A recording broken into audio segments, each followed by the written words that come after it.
saya merokok, tapi saya tidak terkena kanker paru. Kira-kira kapan ya harus mulai untuk menerapkan pola hidup sehat ini? Atau mungkin mereka...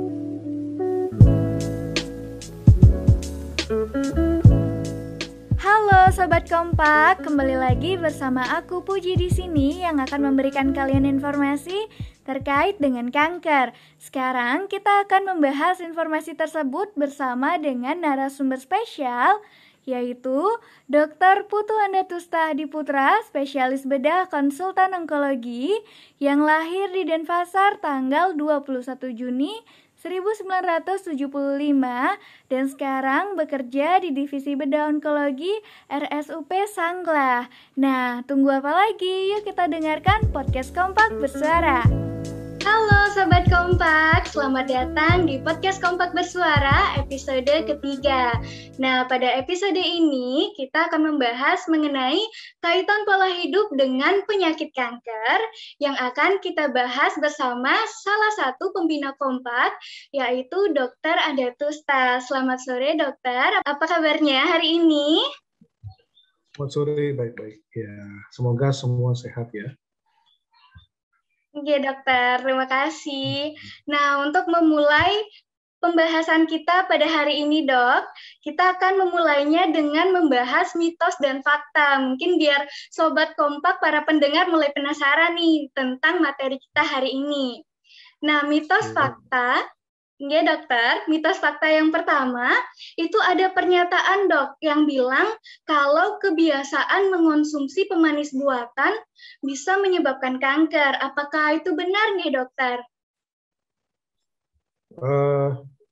Pemanis buatan ya, dalam hal ini yang golongan sakarin dan aspartam itu ya. Jadi saat ini memang karena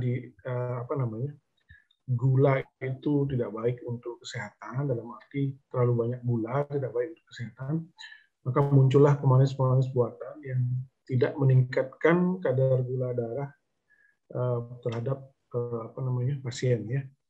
Ini biasanya diberikan kepada pasien-pasien yang menderita diabetes.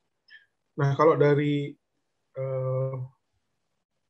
yang saya baca, kepustakaan yang saya baca, pemanis buatan tidak sampai saat ini belum terbukti secara kuat dapat menyebabkan terjadinya risiko kanker ya.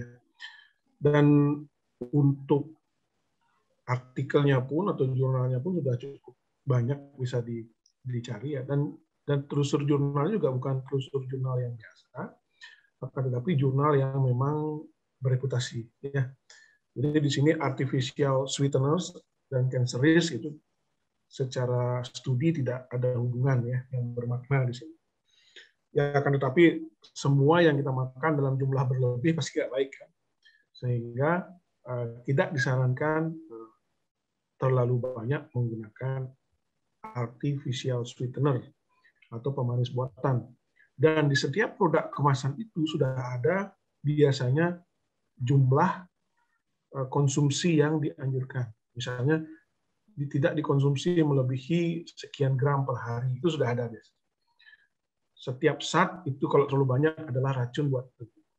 Tetapi hubungannya dengan kanker memang tidak kita dapat buktikan secara ilmiah. Saya kira mungkin itu yang bisa saya bagikan ya. Ya, baik. Terima kasih dokter untuk jawabannya. Nah, Sobat Kompak, untuk pernyataan yang pertama itu masih mitos ya, karena belum bisa dibuktikan kebenarannya. Tapi ingat, pesan dokter jangan mengonsumsi sesuatu secara berlebihan. Selanjutnya dokter, ada pernyataan yang mengatakan bahwa paparan radiasi ponsel yang berlebihan bisa menyebabkan kanker. Apakah ini benar ya dokter?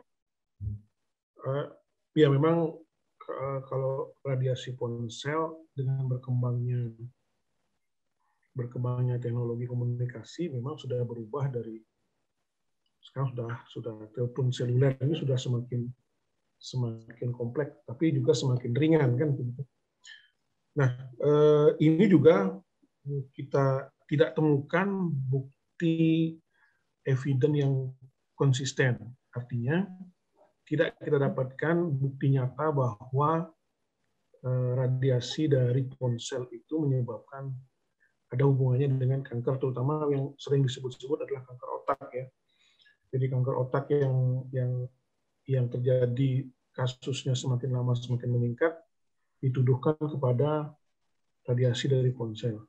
Saya kira dari sisi ilmiah ini belum dapat dibuktikan, dalam arti tidak konsisten bukti-buktinya bahwa penyebabnya adalah radiasi dari ponsel. Tetapi ya tentu saja kalau kita menggunakan ponsel 1 jam, masa telinga tidak panas kan itu? Telinga akan panas apabila kita menggunakan ponsel lebih dari 1 jam. Jadi sarannya adalah kita gunakanlah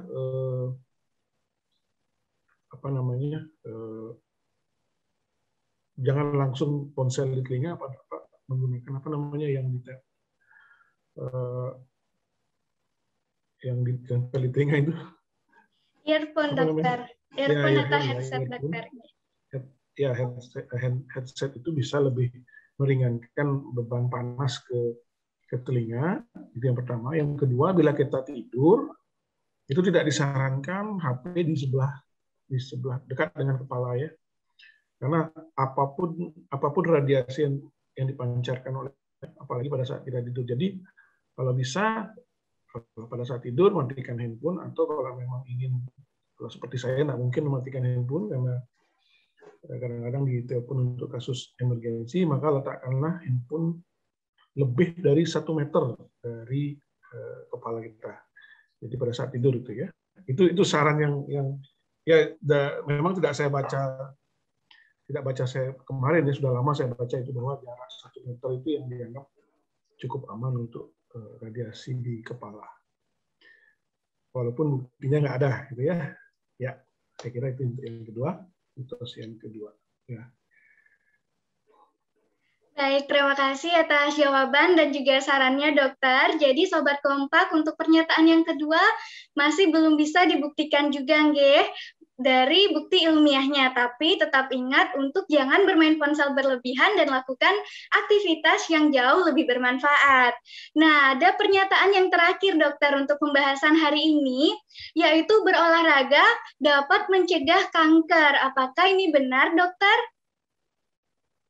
Oh, tentu saja. Jadi tidak hanya untuk kanker ya.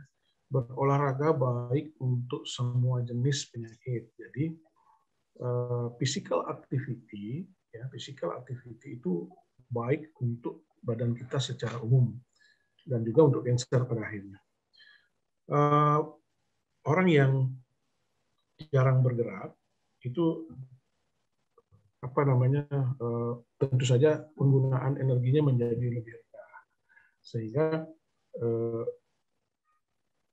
massa otot tidak terbentuk, kemudian lebih banyak tiduran. Nah, seperti itu memang untuk segala jenis kesehatan ya, termasuk misalnya orang yang lebih banyak yang kurang aktivitas, kurang bergerak, akan lebih mudah terbentuk batu pada saluran kencing misalnya, seperti itu.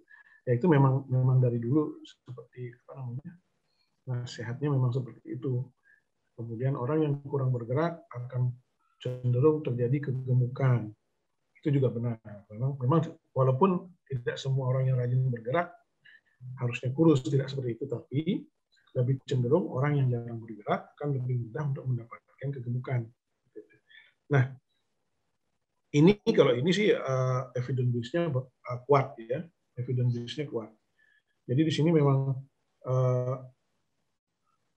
evidence base-nya kuat. Jadi di sini saya bisa bagi sedikit. World Cancer Research Fund itu estimasi sekitar 18% dari kanker itu yang terjadi di Amerika Serikat berhubungan dengan body fatness, berhubungan dengan kegemukan. Kemudian physical inactivity atau gerakan kurang bergerak. Kemudian asumsi alkohol, nutrisi yang buruk. Ya, jadi ada 18% itu dihubungkan dengan empat faktor itu, yaitu kegemukan, kurang aktivitas, konsumsi alkohol, dan makanan yang kurang sehat. Kalau itu evidence base-nya kuat.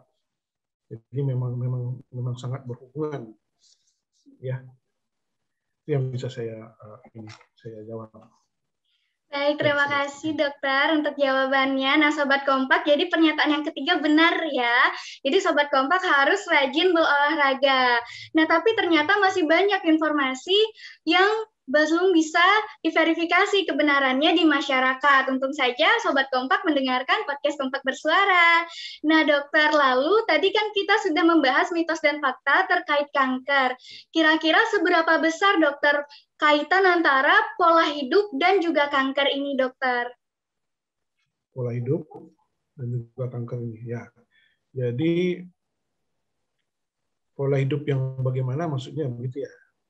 Iya, dokter. Atau dokter. seberapa besar? Kalau seberapa besar itu tadi. Jadi 18 ya ini angka ya, tapi kan di setiap daerah berbeda. Jadi kalau di Amerika Serikat itu kejadian kanker dihubungkan dengan keempat faktor yang tadi saya sebutkan, 18%. Itu. Jadi mungkin kalau di Indonesia angkanya belum ada karena mungkin tidak diteliti secara detail, tetapi negara-negara maju biasanya telah melakukan penelitian secara detail dan menemukan angka bahwa itu 18% dan hubungannya kuat, artinya signifikan. Ya. Memang benar seperti itu. Nah, kemudian pola hidup ya tadi tanya ya, pola hidup yang bagaimana yang berisiko tinggi itu maksudnya? Iya, dokter. Ya. Jadi pola hidup yang dikatakan berisiko tinggi untuk terkena kanker adalah itu pola hidup yang satu, merokok, kedua tidak aktif, artinya kurang bergerak, kemudian kegemukan, kemudian makan tidak teratur, kemudian minum alkohol, seks bebas, yang seperti itu ya. Jadi itu adalah beberapa pola hidup yang kurang baik yang hubungannya dengan risiko tinggi untuk terkena kanker. Ya. Oh ya, satu lagi untuk skin cancer. Jadi kita harus membiasakan diri untuk keluar di siang hari itu menggunakan pelindung kulit. Pelindung kulit itu bisa pakaian, bisa juga tabir surya, sun protection itu. Nah, seperti itu. Ya, itu kira-kira untuk risiko untuk terkena kanker. Baik, dokter. Terima kasih. Nah, Sobat Kompak, tadi sudah dijelaskan ya mengenai kaitan dari pola hidup dan juga penyakit kanker. Apalagi tadi sudah diberitahu pola hidup yang seperti apa yang bisa berisiko untuk membuat kita lebih tinggi risikonya terkena kanker. Lalu dokter, kira-kira pola hidup seperti apa ya yang harus dilakukan oleh Sobat Kompak di rumah untuk bisa mencegah kanker, dokter? Nah, untuk bisa mencegah memang tetap harus kita lakukan, dalam arti kita harus menerapkan pola hidup sehat ya. Seperti apa itu? Yang pertama jelas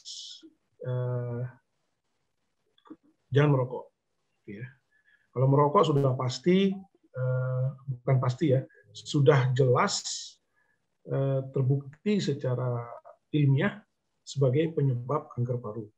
Memang banyak orang yang berkomentar, saya merokok tapi saya tidak terkena kanker paru. Kita tidak pernah tahu kapan kita terkena. Ya.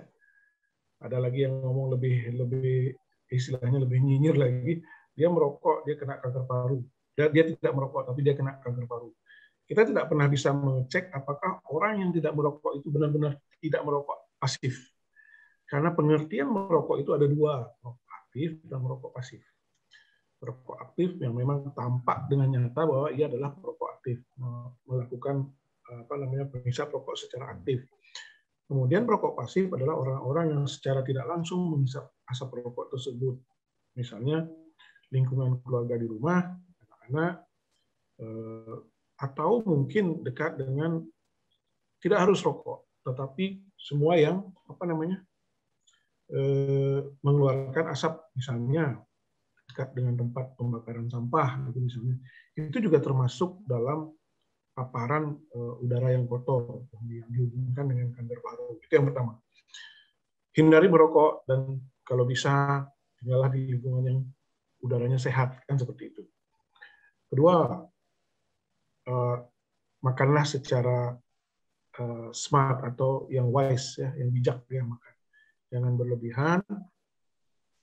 Kemudian proporsi yang nutrisi yang sesuai, tidak berlebihan pada satu porsi nutrisi, karena nutrisi itu juga kompleks, mulai dari karbohidrat, lemak, protein, vitamin, mineral, trace elemen, air. Ya. Jadi semua itu harus dipertimbangkan dengan baik berapa persen porsinya.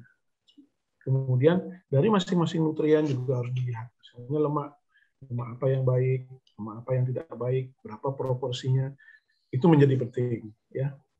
Di sana kita harus pintar-pintar dalam memilih makanan. Kemudian tidak berlebih. Selanjutnya,